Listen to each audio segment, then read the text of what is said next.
What's up, everybody? This video is about the delete question type.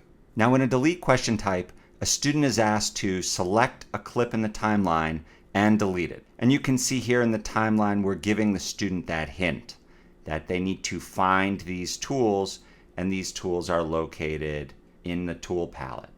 Now, to get the answer correct, the student is going to need to select the clip that they want to delete, press the proper tool, submit their answer, and see the result. And I'm just going to press View All Possible Answers so you can see that there were some other choices the student could have made. We have a partially correct answer here, we have an incorrect answer here, and we have a correct answer, and that's the one that we selected. So how do we build this question type?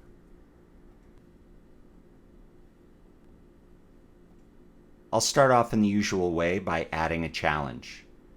And in the challenge name, I'm just going to type in something. And under challenge type, I'll choose delete. Now we get the basic information, a description, a maximum score, and a comment for unmarked selection is required. A hint is optional.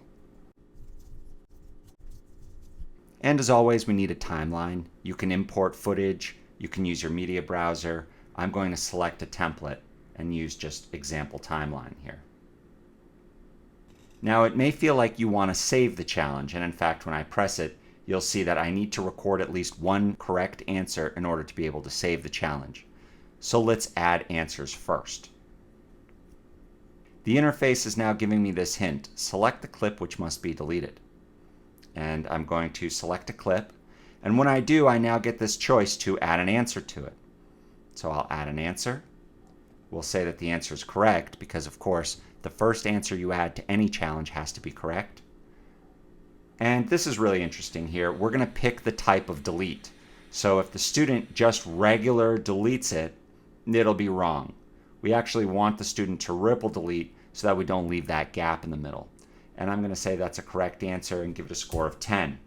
And if you notice here, you can see that under selected clips, we have two clips selected, and that's because one of them is video and one of them is audio. More on that in a minute. This has to do with clip linking. I'm going to add a description and save my answer. Now my clip lit up green, and that indicates that the answer is correct. And if I just click anywhere, you can see that green outline. If I want to change an answer, I can just simply select the clip again, double click on it, and that will open up the information panel where I can change those answers. If I want to remove the answer, I just simply remove the answer. I can add other answers.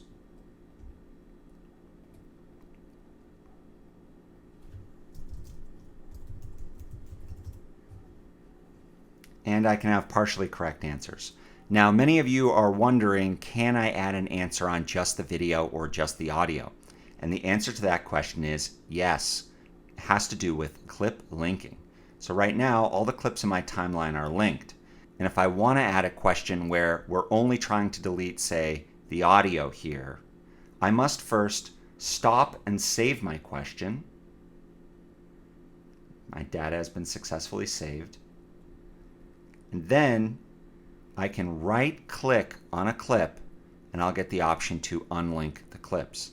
Now, if the clips are already unlinked, as you can see, I can select either clip. If I select both of them, I have the option to relink them.